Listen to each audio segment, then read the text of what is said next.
ರಾಜ್ಯಸಭಾ ಸದಸ್ಯರಾಗಿರುವಂತಹ ನಾರಾಯಣ ಸಾಹಬ್ ಭಾಂಡ್ಗೆ ಹಾಗೂ ಚಿತ್ರದುರ್ಗದ ಸಂಸದರು ಮತ್ತು ಮಾಜಿ ಡಿಸಿಎಂ ಗೋವಿಂದ ಕಾರಜೋಳ ಅವರು ಕಾಂಗ್ರೆಸ್ ಪಕ್ಷದ ವಿರುದ್ಧ ವಾಗ್ದಾಳಿ ನಡೆಸಿದ್ದಾರೆ.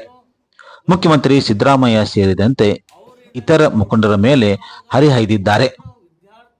ಕಾಂಗ್ರೆಸ್ ಪಕ್ಷದ ವಿರುದ್ಧ ಕಿಡಿಕಾರಿದ್ದು ಮುಖ್ಯಮಂತ್ರಿ ಸಿದ್ದರಾಮಯ್ಯನವರ ಬಗ್ಗೆ ವ್ಯಂಗ್ಯ ಮಾಡಿದ್ದಾರೆ. ಏನೆಲ್ಲ ಹೇಳಿದ್ದಾರೆ ನೋಡಿ. ಅವ್ರು ಏನಾಯ್ತಾರ ವೋಟರ್ ಲಿಸ್ಟ್ ನೊಳಗ ತೊಗೊಂಬಂದ್ರ ವಿದ್ಯಾರ್ಥಿಗಳಿಗೆ ವೋಟ್ ಹಾಕಿದ್ರೆ ಜೈಲಿಗೆ ಕಳಿಸ್ತಾರಂತ. ಆ ದಿವಸ ನಾನೇ ಎಲ್ಲಾರನ್ನು ಸಾಲಾಗಿ ಕರ್ಕೊಂಡು ಹೋಗಿ ವೋಟ್ ಹಾಕಿಸ್ತೀನಿ, ನಿಮ್ಮ ದಮ್ ಇದ್ರೆ ಜೈಲಿಗೆ ಯಾರಿಗೆ ಅವ್ರಿಗೆ ಹಾಕಿಸ್ತಿರೋ ನನಗೆ ಹಾಕಿಸ್ತೀರಿ. ನೀವು ಏನು ಹೇಳಕತ್ತೀರಿ? ಈಗ ವಿಷಯ ಬಿಟ್ಟು ವಿಷಯಾಂತರವಾಗಿ ಮಾತಾಡಕತ್ತಾರೆ. ಅವ್ರು ಯಾರಪ್ಪ? ಮುಖ್ಯಮಂತ್ರಿ ನಮ್ಮ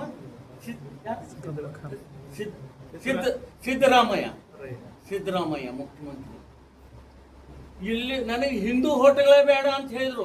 ನಿಮ್ಮ ಪೇಪರ್ದೊಳಗೆ ಬರ್ದದ ಕಟ್ಟಿಂಗ್ ತೋರಿಸ್ತೀನಿ. ಈಗ ನಾನು ಹಿಂದೂ, ನೀನು ಹಿಂದೂ, ಅವನು ಹಿಂದೂ. ಯಾವ ಹಿಂದೂ ಅಪ್ಪ ನೀನು? ನನ್ನ ಜನ್ಮ ಇದ್ದರೆ ನಾನು ಮುಸಲ್ಮಾನರಲ್ಲಿ ಹುಟ್ತೀನಿ ಅಂತ ಅಂದವರು ಈಗ ನಾನು ಹಿಂದೂ ಅಂತ ಹೇಳ್ತೀರಾ? ಎದರ ಸಲುವಾಗಿ? ಹಿಂದೂಗಳು ಹೋಟ್ಲ ಸಲುವಾಗಿ.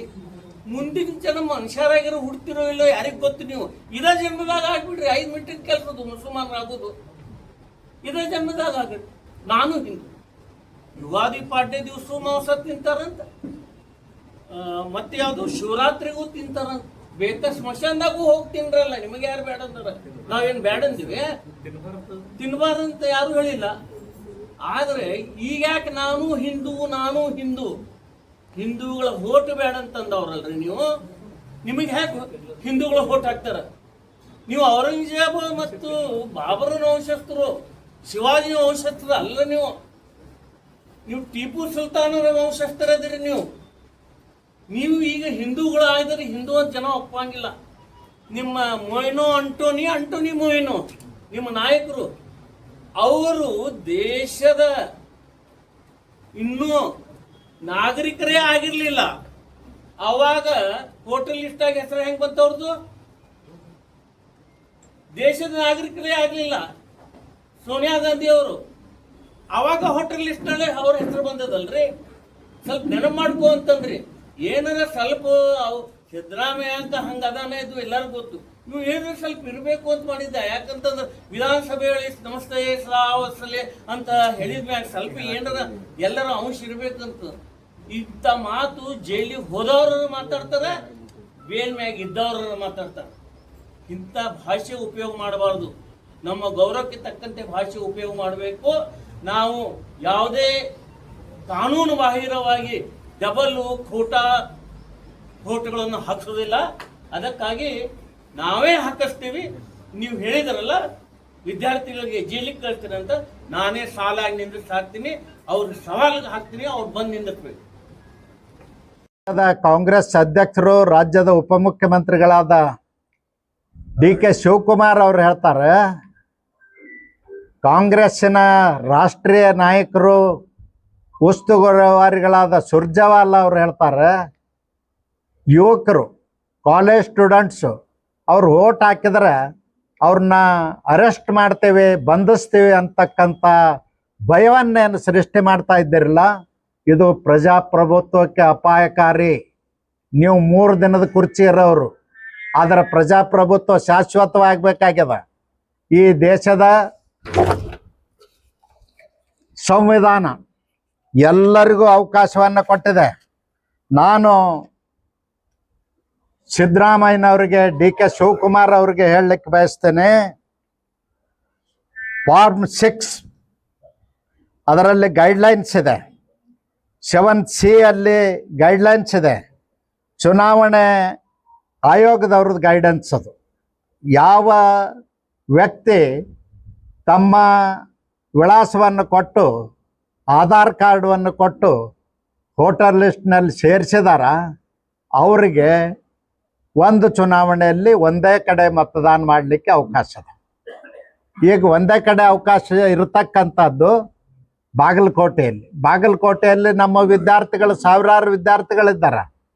ಅವರು 5 ವರ್ಷ 6 ವರ್ಷ 10 ವರ್ಷ ಇಲ್ಲೇ ಇದ್ದಾರೆ, ಓದ್ತಾ ಇದ್ದಾರೆ. ಅವರು ಮತದಾರರ ಪಟ್ಟಿ ಕಾನೂನುಬದ್ಧವಾಗಿ ಅಧಿಕೃತವಾಗಿ ಸೇರ್ಪಡೆ ಆಗಿದೆ. ಅವ್ರಿಗೆ ನೀವು ಬೆದರಿಕೆ ಆಗ್ತಕ್ಕಂಥದ್ದು ಎಷ್ಟರ ಮಟ್ಟಿಗೆ ಸರಿ? ನಿಮಗೆ ತಾಕತ್ತಿದ್ರೆ ಸರ್ಕಾರ ನಿಮ್ಮದೇ ಅದ. ಸುರ್ಜೇವಾಲಾ ಅವ್ರಿಗೆ ಹೇಳ್ತೇನೆ, ನೀವು ಅರೆಸ್ಟ್ ಮಾಡಿ ತೋರಿಸಿ. ತಾಕತ್ತಿದ್ರೆ ಇವತ್ತೇ ಅರೆಸ್ಟ್ ಮಾಡಿ ತೋರಿಸಿ. ಇದು ಸರಿಯಲ್ಲ. ಇನ್ನು SIR ಆಗಿಲ್ಲ ನಮ್ಮ ರಾಜ್ಯದಲ್ಲಿ. SIR ಆದಮೇಲೆ ಎಲ್ಲವೂ ಕೂಡ ಸರಿ ಆಗ್ತದೆ. ಎರಡು ಕಡೆ ಇದ್ರೆ ಅವ್ರು ಒಂದೇ ಕಡೆ ವೋಟ್ ಮಾಡ್ಬೇಕು, ಇನ್ನೊಂದು ಕಡೆ ತಕ್ಕೋಬೇಕು ಅವ್ರ ಹೆಸರು. ಇದನ್ನು ಬಿಟ್ಟು ನೀವು ಬೆದರಿಕೆ ಹಾಕುವಂಥದ್ದು ಏನು ನಿಮ್ಮದು ಐತಿ, ನಿಮ್ಮನ್ನು ಜನ ಕ್ಷಮಿಸೋದಲ್ಲ. ನೀವು ಸೋಲಿನ ಭಯದಿಂದ ಈ ರೀತಿ ಮಾತಾಡ್ತಾ ಇದ್ದೀರಿ.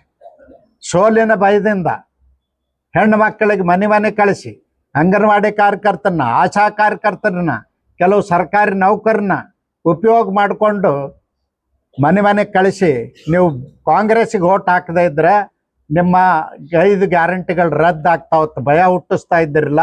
ನಿಮಗೆ ನಾಚಿಕೆ ಆಗ್ಬೇಕು. ನೀವು ಉತ್ತಮ ಆಡಳಿತ ಮಾಡಿದ್ರೆ ಉಪಮುಖ್ಯಮಂತ್ರಿ, ಮುಖ್ಯಮಂತ್ರಿ ಇಲ್ಲಿ ಬಂದು 5 ದಿವಸ 8 ದಿವಸ ಠಿಕಾಣಿ ಹೂಡಿ ರೊಕ್ಕದ ಹೊಳೆ ಹರಿಸಿ ಚುನಾವಣೆ ಮಾಡ್ತಕ್ಕಂಥದ್ದಲ್ಲ. ಹಿಂದೆ ಅನೇಕ ಮುಖ್ಯಮಂತ್ರಿಗಳು, ನಾವು ಅವರು ಒಂದೇ ಪಾರ್ಟಿಯಲ್ಲಿದ್ದಾಗ ಹೆಗಡೆ ಅವರು ಅದು ಎಂದೂ ಉಪಚುನಾವಣೆಯಲ್ಲಿ ಭಾಗವಹಿಸ್ತಿರ್ಲಿಲ್ಲ.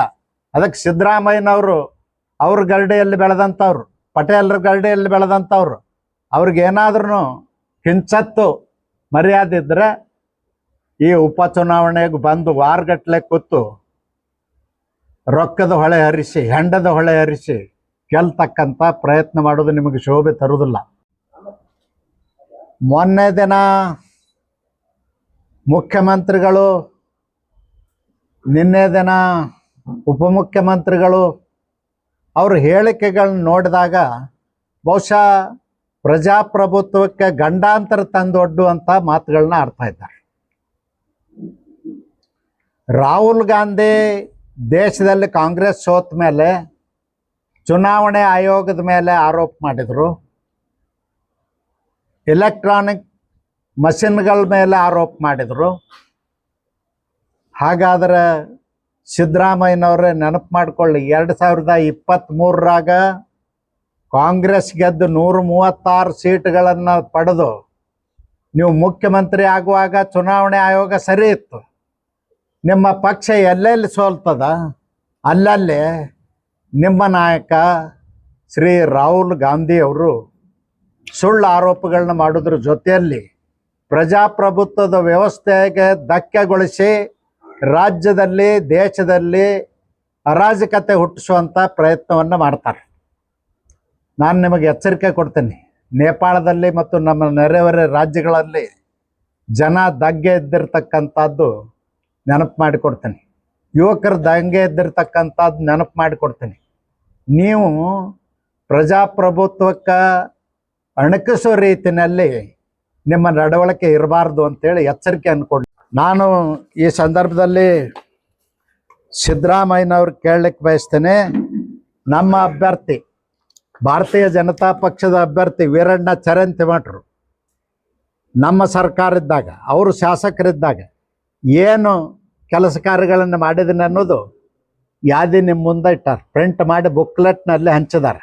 ಗೆದ್ದು ಬಂದ ನಂತರ ಏನು ಮಾಡ್ತೀನಿ ಅನ್ನೋದನ್ನು ಕೂಡ ಅವರು ನಿಮ್ಮ ಮುಂದೆ ವರದಿಯನ್ನು ಇಟ್ಟಿದ್ದಾರೆ.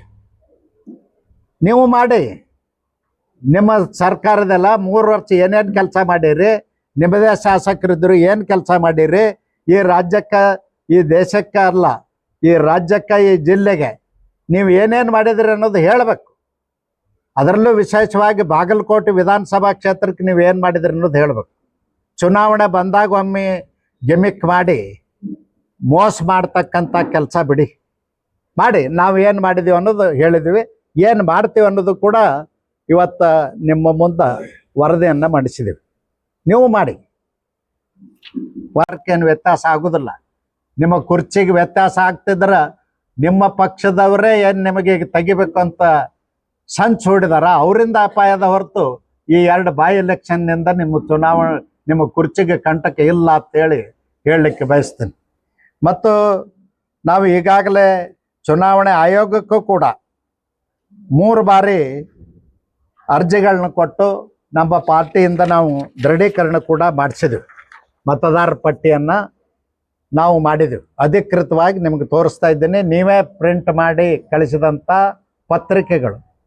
ಇದರ ಮೇಲಾರ ನಂಬಿಕೆ ಐತಲ್ಲ ಅವ್ರಿಗೆ, ಸಿದ್ದರಾಮಯ್ಯನವ್ರಿಗೆ.